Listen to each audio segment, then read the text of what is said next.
अगर रूस और यूक्रेन के युद्ध को रोका नहीं गया तो किसी भी वक्त तीसरा वर्ल्ड वॉर छिड़ सकता है। दुनिया के कम से कम ऐसे 20 मुल्क हैं जो युद्ध के मुहाने पर खड़े हैं, तनाव बरकरार है और एशिया में यूक्रेन के अलावा भी एक और बहुत भयंकर खून खराबा और त्रासदी का दौर शुरू हो चुका है।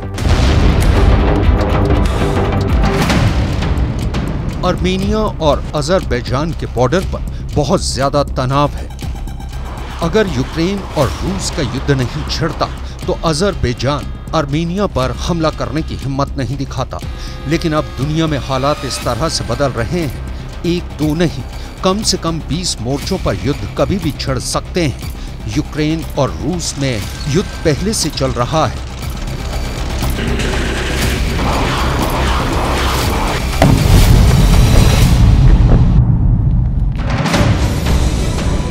और इजराइल और ईरान का युद्ध कभी भी छिड़ सकता है।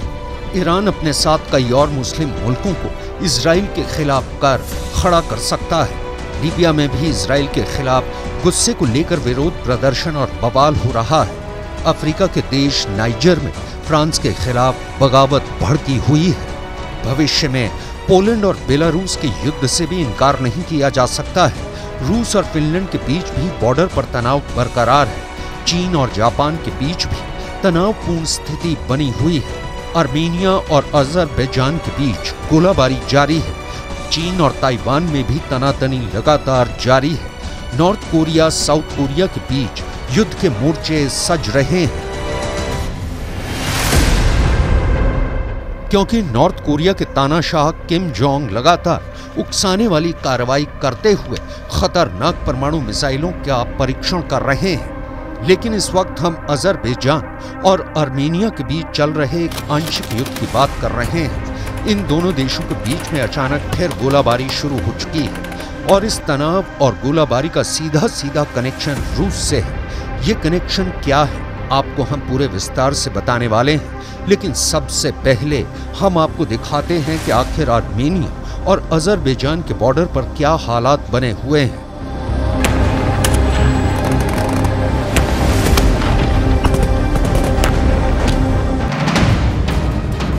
आर्मेनिया के रक्षा मंत्रालय ने अजरबैजान पर आरोप लगाया है कि अजरबैजान की सेना ने आर्मेनिया के सैनिकों पर गोलीबारी की है। अजरबैजान ने ये आरोप भी लगाया कि आर्मेनिया उसके इलाकों में ड्रोन हमले करने की तैयारी कर रहा है। अजरबैजान ने आर्मेनिया ड्रोन कंट्रोल स्टेशन पर हमले का वीडियो भी शेयर किया था और ये हमला अजरबैजान ने तुर्की से खरीदे गए TB2 ड्रोन के जरिए किया था। आर्मेनिया ने कहा है कि अजरबैजान के हमले में उसके 4 सैनिक मारे गए हैं, जबकि अजरबैजान ने आरोप लगाया है कि आर्मेनिया के हमले में उसका एक सैनिक घायल हुआ है।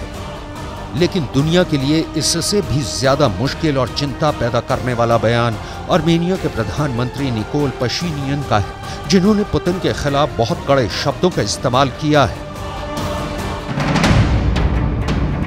पशिनियन ने ला रिपब्लिका को बताया है कि आर्मेनिया की सुरक्षा वास्तुकला 99.999% रूस से जुड़ी हुई थी, जिसमें हथियारों और गोला बारूद की खरीद भी शामिल थी।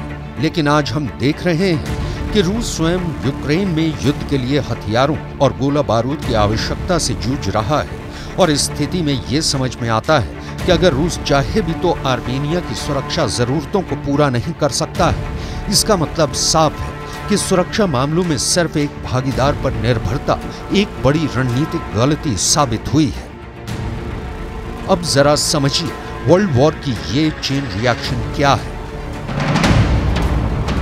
यूक्रेन और रूस के बीच युद्ध चल रहा है और रूस अभी आर्मेनिया को हथियार नहीं दे पा रहा है, जिसकी वजह से आर्मेनिया के दुश्मन अजरबैजान को मौका मिल गया है और इसलिए उसने आर्मेनिया पर हमला करके उसे युद्ध के लिए उकसाया है।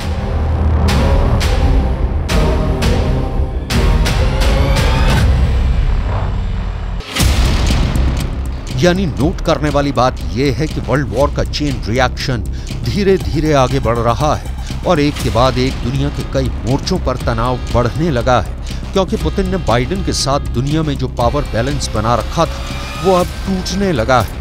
आर्मेनिया के प्रधानमंत्री ने भी एक बड़ी रणनीतिक चूक कर दी है। जब उनका देश अजरबैजान के हमले को झेल रहा है तो ऐसे वक्त में उसे अपने सहयोगी देश रूस को खरी खोटी नहीं सुनानी चाहिए थी, क्योंकि इसकी वजह से अगर पुतिन नाराज हो गए तो आर्मीनिया पूरी तरह से अकेला पड़ जाएगा और फिर अजरबैजान तुर्की के साथ मिलकर आर्मीनिया के दांत खट्टे करने में कोई कोर कसर नहीं छोड़ेगा।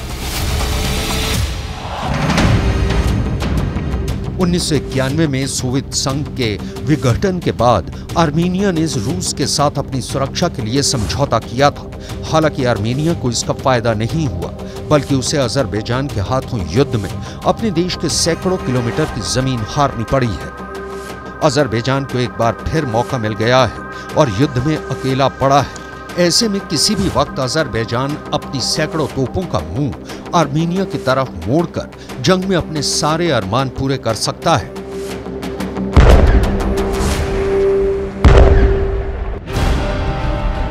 आर्मीनिया और अजरबैजान का झगड़ा करीब 100 साल पुराना है और इस जंग में तुर्की की कूदने की वजह भी समझ में आती है, क्योंकि अजरबैजान के नागोर्नो काराबाख इलाके पर करीब 500 साल पहले तुर्की का कब्जा हुआ करता था। दरअसल नागोर्नो काराबाख का इतिहास करीब 2600 साल पुराना है। ये इलाका करीब 4400 वर्ग किलोमीटर में फैला है, जिस पर ईरान, आर्मीनिया, रोम और अरब साम्राज्य का कब्जा रहा है। 1200 साल पहले नागोर्नो काराबाख ने खुद को अर्तसाख के नाम से आजाद देश घोषित कर दिया था। अर्तसाख के लोग खुद को आर्मीनिया साम्राज्य का हिस्सा मानते थे। बाद में उन पर मंगोलों ने कब्जा कर लिया। फिर तुर्की के ऑटोमन साम्राज्य ने उसे अपना हिस्सा बना लिया। 1918 में ये इलाका पहले ब्रिटिश साम्राज्य के कब्जे में आया। इसके बाद अजरबैजान के पास चला गया। आर्मीनिया और अजरबैजान की लड़ाई वहीं से शुरू हुई। सोवियत क्रांति के बाद आर्मीनिया और अजरबैजान सोवियत संघ का हिस्सा बने। झगड़ा शांत करने के लिए सोवियत संघ ने नागोर्नो काराबाख को स्वायत्त क्षेत्र घोषित किया।